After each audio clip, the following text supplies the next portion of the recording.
Bismillahirrahmanirrahim. Elhamdülillahi Rabbil alemin. Ve salatu ve selamu ala nebiyyina Muhammedin ve ala alihi ve sahabetihi ecma'in. Rabbi şrah li sadri ve yessir li emri ve hlul uqdeten min lisani yefqahu qavli ve ba'd. Möhtərəm qardaşlarım, mən birinci özümə, sonra səsə Allah Taaladan haqq təqvasına qorxmağı nəsihət edirəm və o haqq təqvası ki, Allaha yaxınlaşdırır və o haqq təqvası ki, Allaha olan itaətləri çoxaldır. O haqq təqvası ki, şeytanın vəsvəsələrini müsəlmanın üzərindən, müminin üzərindən dəf eləməyə bir köməkdir, bir səbəbdir. Və təqvanın olmağını şəriət bizə öyrədib. Və təqva nə zaman, Allah qorxusu nə zaman təqva sayılır əslən. Çünki Allahdan qorxduğunu iddia edənlər çoxdur, amma Allahdan qorxanlar isə azdır. Və Allah qorxusu, təqva deyilən bir şey gizlində aşkardır Allaha dost olmaq deməkdir. Təqva gizlində və aşkarda Allaha dost olmaq deməkdir. Çünki Allaha aşkarda dost olmaq rahatdır. Allah Taala'ya aşkarda dost olmaq rahatdır. Amma Allah Taala'ya gizlində dost olmaq, yəni Allahla gizlində səmimi olmaqsa çətindir. Necə ki deyilir ki, zahirən Ömər ibn Xattab kimi olmaq, Ali ibn Abi Talib kimi radiyallahu anhuma, onlar kimi olmaq rahatdır zahirən, amma gizlində onlar kimi olmaqsa çətindir. Ona görə də qardaşlarım, təqva odur və istəyirəm bugün təqvaya aparan əməllərdən, təqvaya səbəb olan əməllərdən və o əməllər ki, soruşulacaq, və o əməllər ki, müminin bəzəyidir, və o əməllər ki, mümini həm bu dünyada, həm də axirətdə xoşbəxt edir və o xoşbəxtçilik də insanın qəlbini genişləndirir və o da salih qadındır. İnsanın təqvasını atmağına səbəb olan və insanı Rəbbinə yaxınlaşdıran salih qadın. Və təəssüflər olsun ki, Allah Taala'nın nə qədər nemətləri var ki, günəşin öz məğribindən çıxacağı zamana həyat yaxınlaşdıqca günü gündən azalır. Necə ki, zaman var idi, salihlərin sayı indikilərdən çox idi. Amma həmən vaxtı insanlar indiki insanlardan az idi. İndi insanlar əvvəlki insanlardan çoxdular, ədəd baxımından, insan nüfusu baxımından. Əvvəllər insanlar indiki insanlardan az idilər. Amma əvvəlki salihlər indiki salihlərdən çoxdular. Necə ki, zaman var idi, salih qadınlar indiki salih qadınlardan çox idilər. Amma indiki qadınlar əvvəlki qadınlardan çoxdular, ədəd baxımından. Ona görə də salih qadını ilk öncə Muhammed sallallahu aleyhi ve sellemin sözü ilə başlamaq istəyirəm mühazirəmə. Muhammed sallallahu aleyhi ve sellem buyurur ki, salih qadın dinin yarısıdır. Və diqqət etir, Allah Resulü Muhammed sallallahu aleyhi ve sellem demədi ki, gündə bir gün orucu, Davud Aleyhisselamın orucunu tutmaq, məsələn, Ramazan orucundan sonra əfsal oruclardan sayılır. Bir gündən bir oruc tutmaq, daima. Muhammed sallallahu aleyhi ve sellem demədi ki, bir gündən bir oruc tutmaq dinin yarısıdır. Allah Resulü demədi ki, Allah yolunda vuruşmaq, cihad etmək dinin yarısıdır. Allah Resulü demədi ki, həcc etmək dinin yarısıdır. Allah Resulü demədi ki, Allah yolunda gizlində və aşkarda xərcləmək dinin yarısıdır. Allah Resulü dedi ki, salih qadın dinin yarısıdır. Amma salih qadın. O qadın ki, itaət aparır. O qadın ki, kişi üçün dayaqdır və dəstəkdir. Hər bir şeyində. Bəli, Allah subhanahu wa ta'ala kişiləri güclü yaradıb. Allah subhanahu wa ta'ala kişiləri qadınlardan bəzi şeyləri üstün yaradıb və güclü yaradıb və iradəli yaradıb. Bəzi şeylər, amma qadınlarda da üstün olan məsələlər var ki, kişilər ona möhtacdırlar. Çünki Allah Taala hər kəsi bir-birinə möhtac yaradıb. Allah hər bir kəsi bir-birinə möhtac yaradıb. Hətta dünyada da belədir. Hətta insan sənin öz təsərrüfatında saxladığın bağın, bağçan sənə möhtacdır. Amma sən də o bağın, bağçanın meyvəsini satacağın və qazanacağın pula möhtacsan. İnsanlar belə yaradılıb. Hər şey bir-birinə möhtacdır. Və Allahdan qorxan bir kişi də salih bir qadına möhtacdır. Salih qadın deyildikdə hər bir yoldan keçən və yaxud da hər bir adamla evlənmək deyil. Necə İmam Malik rahimehullah ondan evlilik haqqında soruşanda və ona deyiləndə ki, qadın, kimdir o qadın? Kimdən evlənməkdir o qadın? Kimdir o salih qadın? Və İmam Malik evlilik haqqında soruşur. İmam Malik rahimehullah deyərdi ki, məsələ evlənmək deyil. Məsələ kimlə evlənməkdir? Evlənmək rahatdır, çətin deyil. Hər kəsin evlənmək olar. Amma səni xoşbəxt eləyən salih qadına evlənmək çətindir. Ona görə sələflər bəziyərdilər o salih qadının sözləri ilə. Ona görə sələflər bəziyərdilər o salih qadınları və onları gözlərindən üstün görərdilər. Amma baxmayaraq ki, insan gözlərini görməyini itirsə, sıxılar, qəlbi daralar, amma gözdən də qiymətlidir. Tutan əllərdən də qiymətlidir salih qadınlar. Və sələflər deyərdilər ki, Muqatil rahimehullah, İbn Hayyan rahimehullah deyərdi ki, salih qadın öz əri üçün Rəbbi ilə onun arasında, yəni Rəbbi ilə öz ərinin arasında bir yumuşaqlıqdır. Yəni Rəbbi ilə kişi ilə Rəbbin arasını yumuşaldan, yəni Rəbb ilə əri bir-birinə yaxınlaşdıran bir vasitədir salih qadın. İndiki əksi. İndiki qadınların əksi kimi.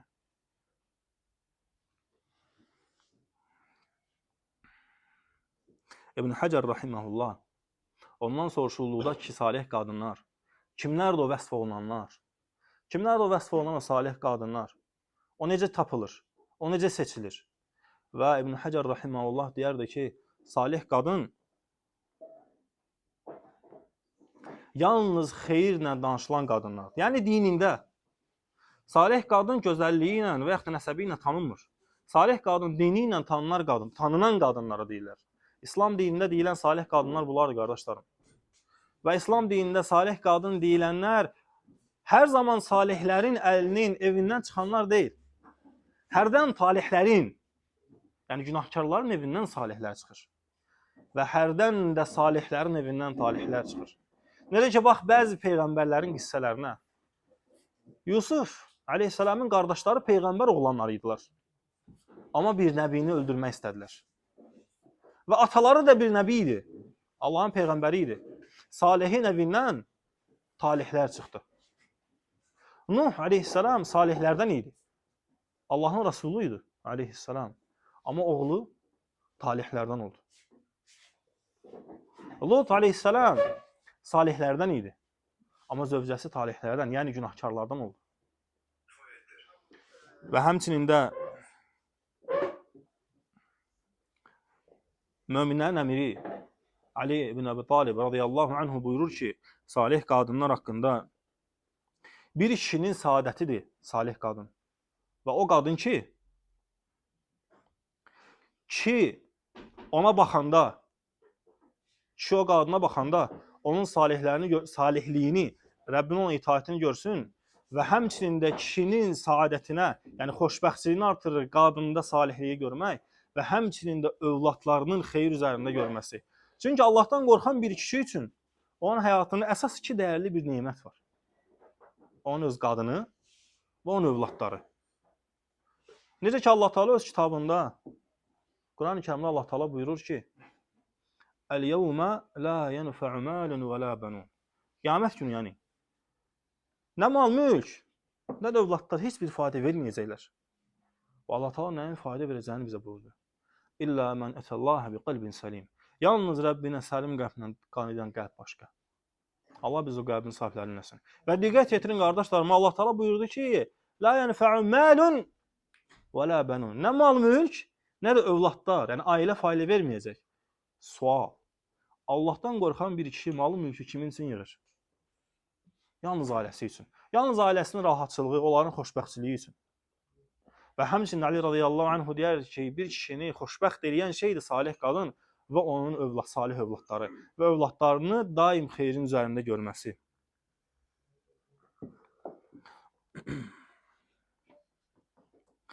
Və Peyğəmbər sallallahu əleyhi və səlləm məşhur hədisini bilirsiniz. Şeyx İbn Teymin rahimehullah bu hədisin şərhində buyurur.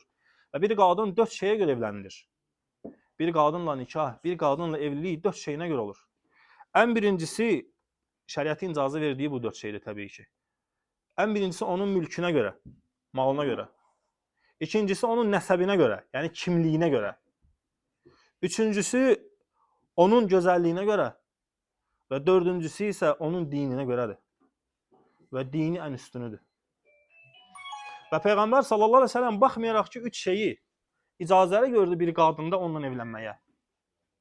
İslam dininə görə icazəlidir bir qadının nəsəbinə görə evlənmək. Əgər bir kəs istəsə ki, mən əsilli, nəcabətli bir yerdən qız almaq istəyirəm və yaxud da mən adlı sanlı bir ailənin qızını almaq istəyirəm, şəriət ona icazə verir bunu. Əgər bir kişi istəsə ki, mən zəngin bir qadının, Mən bir zərgin qadınla evlənmək istəyirəm. Şəriət ona icazə verir. Əgər bir kişi istəsə bir gözəl qadınla, zahirən gözəl bir qadınla evlənmək, hansı ki başqaları ondan zəifdir gözəlliyindən, hər bir şeyindən, şəriət ona icazə verir. Və şəriət ən üstünlüyü niyə sonda qeyd elədi qardaşlarım? Dinini. Baxmayaraq ki, dinin içidir bu, amma sonunda din danışıldı. Bu da Allah Taala'nın Muhammed sallallahu əleyhi və səlləmin etdiyi vəhy idi. Və Allah Rəsulunun ümmətinə rəhməti idi ki, insanlar yüklənməsinlər. Və dedi, ən xeyirlisi də onun dördüncüsü idi. Vallahi dinində salih olan qadın maldan da üstündür. Gözəllikdən də üstündür və əsildən, nəcabətdən də üstündür, qardaşlarım. Əsillilər, nəcabətlilər yer neynədilər? Fironun zövcəsi niyə Yusufa aşiq oldu? Niyə məgər Fironun əri yox idi? Yoxsa məgər Fironun zövcəsinin əri mi yox idi? Yoxsa o pul görməmişdi, qızıllar, saraylar mı görməmişdi? Sadəcə olaraq o xoşbəxt deyildi. Amma Yusufa görə artıq o hər şeyi tərk elədi. Artıq hətta günahlara girdi. Hətta fasiqləşdi. Necə ki Allah Subhanahu və Taala onun qissəsini öz kitabında rəvayət edir. Və Allah Taala onun qissəsini öz kitabında insanlara ibrət olsun deyə nazil etdi. Görünür ki, daim gözəllik deyil, daim üstünlük deyil. Sadəcə olaraq Allah Taala o Yusufa əleyhissalama öz dininə görə üstünlük, heybət və gözəllik və kişilik vermişdi Allah ona. Və dinində sabitlik vermişdi. Və xüsusən də heybət. Çünki necə ki, qadının itayəti və salihliyi onu gözəlləşdirir, kişinin salihliyi ilə birlikdə onun heybəti onu gözəlləşdirir.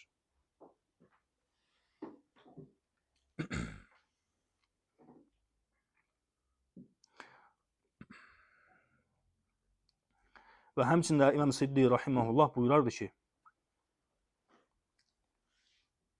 salih qadınların sifətindəndir, özlərini ərləri olmayan bir zamanda gizlətsinlər.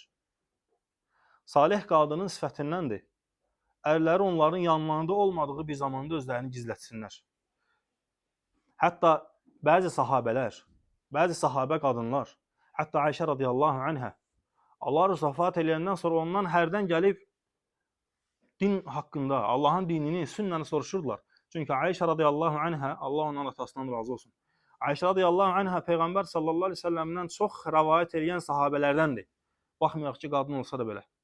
Ondan kişilər gəlib Allahın dinini soruşanda o qapını arxadan bağlayar və barmağını ağzına salıb onlarla danışardı. Ki öz səsinin gözəlliyi onlara gəlib çatmasın deyə. Və yaxud ağzına bir şeylər qoyardı.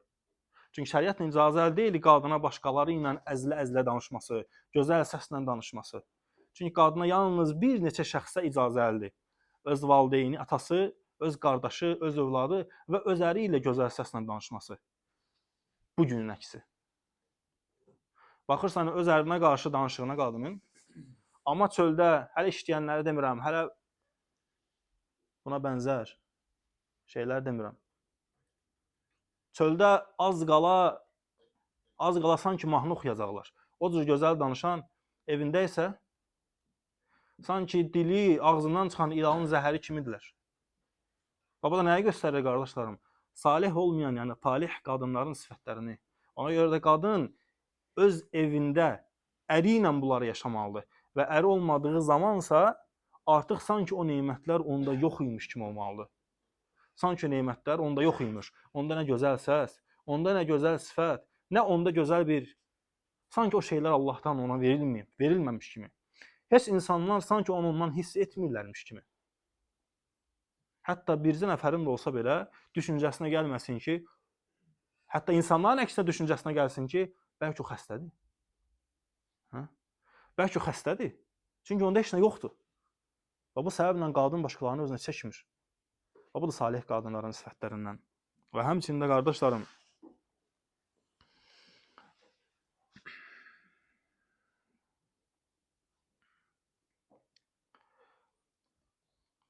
həya.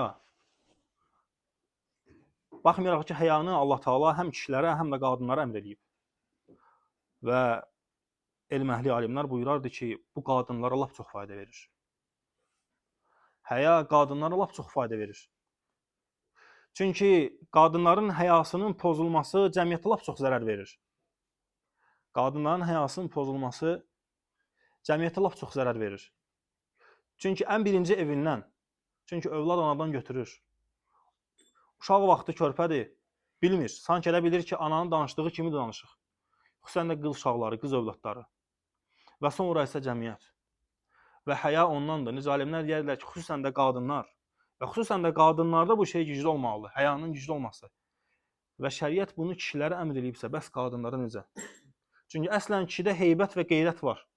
Heybət və qeyrət qıraqdan baxıldığı zaman biraz təkəbbürlüyə bənzəyir. İnsan az gülür, lazımsız söhbətlərdən uzaqlaşır. Sanki elə bilirsən ki, özünü dartır. Sanki elə bilirsən ki, onda təkəbbür var. Amma Allahın dininə görədir, boş vaxtı zayi etməsin deyədir. Və bu qadın, əgər bu kişiyə əmr olunansa, bəs qadın əmr olunan necə? Və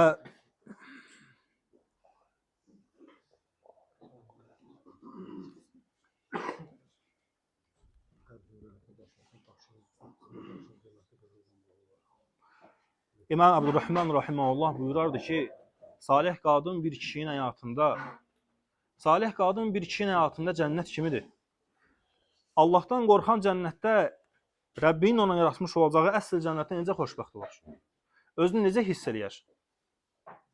Və həmçinin də Allahdan qorxan bir kişi salih bir qadının yanında da özünü o cür hiss eləyər. Çünki qadın onun köməkçisi və xilaskarıdır. Nədən? Sıxıntılardan, çətinliklərdən. Çünki mümkün deyil. Mümkün deyil ki, bir salih qadın ərini sıxıntıya və çətinliyə salsın. Vallahi mümkün deyil. Vallahi və billahi mümkün deyil. Necə ki, el-Məhli İbrahim aleyhisselamın qissəsini, məşhur qissədir hamımızın bildiyi. İbrahim aleyhisselam oğlu İsmail evlənəndə onun evinə gəlir. Və qapını döyəndə İsmail aleyhisselamın xanımı, zövcəsi qapını açır və soruşur onların hallarını. Və qadın narazılıq edir. Qadın şikayət edir. Və İbrahim aleyhisselam deyir ki, İsmail evə gələndə deyərsən ki, qapının ağzında olan şeyi, qapının kəndarını, qapının qabağını dəyişsin. Yəni onu boşasın, səni boşasın. Sadəcə qadına demir. Həyadan, Rəbdən dolayı qadının qəlbini qırmır. Çünki İbrahim aleyhisselam peyğəmbər idi. Və İsmail də peyğəmbər idi. Oğul da peyğəmbər idi. Peyğəmbərlər bir-birlərini dedikləri sözdən başa düşürlər. Onlar nə qəsd edirlər? Çünki ikisində də vəhy nazil olur. Və İsmail aleyhisselam onu boşuyur. Çünki qadında şikayət sifəti var idi. Deyingənlik var idi. Ona görə də deyingən qadının haqlarından boşanılsın, əgər islah olmayacaqsa. Çünki İbrahim aleyhisselam boşatdırdı. Deyingən qadın çünki qocaldır. Razı qalmayan qadın qocaldır. Və Allah subhanahu wa ta'ala bizi qocalmağı yaratmayıb. İnsan zaten qocalacaq. Amma lazımsız, yəni o qocaltmaq qəlbin sıxıntısıdır, qəlbin daralmasıdır. Çünki qəlb daraldıqca, insan zamanından tez qocaldıqca, hətta itaətlərində də belə zəifləyir. Çünki Allah subhanahu wa ta'ala insanı zəif yaradıb. Bəli, insan insanlara nisbətdə güclüdür. Amma insan ümumən zəif yaradılıb. Və İsmail aleyhisselam sonra evlənir. Və İbrahim aleyhisselam onların qapısını döyəndə qadın, yəni öz gəlini qapını açır və ondan evi soruşur. Yaşayışlarını soruşur. Qadın Rəbbinə səna eləyir. Rəbbini tərifləyir və ərini tərifləyir. Onda İbrahim aleyhisselam deyir ki, ərin evə gələndə deyərsən ki, qapının ağzındakını möhkəm saxlasın. Çünki o şükr edən qadın idi. Yəni səni möhkəm saxlasın. Ona görə qardaşlarım, salih qadının haqlarından onlar möhkəm saxlanılmalıdır. Və diqqət yetir sözə. Nəyə görə salih qadın möhkəm saxlanılmalıdır? Çünki o içsə səndən çox şey itəcək. Çünki o getsə səndən çox şey gedəcək. Çünki Allahın neməti necə mühazirənin əvvəlində vurğulandığı kimi nemətlər gedəndir. İtəndir qardaşlarım. Və o da getsə, o da əldən çıxsa, artıq çox şey çıxar. Yəni dinin yarısı gedər. Hələ bu subhanallahi azim peyğəmbərlərin həyatı idi. Baxmayaraq ki, onların əlindən nemətlər çıxsa, Yenə də Allah onları sabit saxlayardı. Çünki peyğəmbərlər hamısı birbaşa cənnətə gedəcəklər. Çünki peyğəmbərlərin Allah Taala peyğəmbərləri özləri qoruyurdu. Necə Muhammed sallallahu əleyhi və səlləmə Rəbbi nə dedi? Əgər biz yardım etməsəydik, əgər biz kömək etməsəydik, az da olsa onlara meyl eləyərdi. Tam olmasa da az da olsa meyl eləyərdi. Görünür ki, Rəbbi peyğəmbərləri saxlayırdı. Subhanallah azim. Rəbbi tərəfindən bizzat qorunan bir peyğəmbər möhtac idi o neməti qorumağa. O ki qalmışdı yerdə qalanlar. O ki qalmışdı peyğəmbərlərin ümmətləri.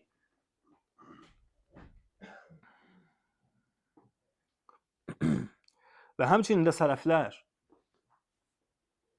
qınayardılar ədəbində, əxlaqında problem olan qadınları, dilləri uzun olan qadınları. Onlar deyərlər ki, ədəbində, əxlaqında problem olan qadının məsəli boğazına zınqırov kimi bir şey taxılmış donuz kimidir. Onu donuza yox, o donuzun boğazındayına bənzədirdilər. Əxlaqı pis qadının məsələ oldu sələfə görə. Və həmçinin də deyərdilər ki, əxlaqı pis qadının məsəli ərinə o qədər yüktür ki, sanki yaşlı bir qadına ağır bir quzu bellə yükləmsən. Yaşlı bir qoca kişi əldən düşən cavan bir quzunu, bir qoçu çiynində aparar. Bəs yaşlı apara bilməz. O əvvəl axır onu atar, ona əziyyət verər. Baxmayaraq ki, onun çiynində apardığı quzu ona xeyirlidir. Amma o qocadır. Sələflər deyərlər ki, bax, məsələ odur. Ona görə də gərək insan çiynində salih birilərini daşısın. Gərək insanın çiynində, yəni həyatında, ömründə salih biriləri olsun. Ki, onu lazım olan yerə qədər, yəni ölənə qədər. Lazım olan yer ölümdür. Çünki Allah subhanahu wa ta'ala bütün xeyirləri ölümə qədər daşımaq ümmət əmr edib. Necə ki, Allah Teala öz kitabında buyurur ki, وَعْبُدْ رَبَّكَ حَتَّى يَأْتِيَكَ الْيَقِينَ. Sənə Rəbbindən yəqinlik, yəni ölüm gələnə qədər ibadət elə. Elə bir ayə yoxdur ki, Allah subhanahu wa ta'ala əmr eləsin ki, ölüm gəlməmişdən qabaq o ibadət tərk olunsun. Elə bir ibadət yoxdur. Hamısı sona qədər əməl olunmalıdır. Hətta imkan varsa həcci də təkrarla.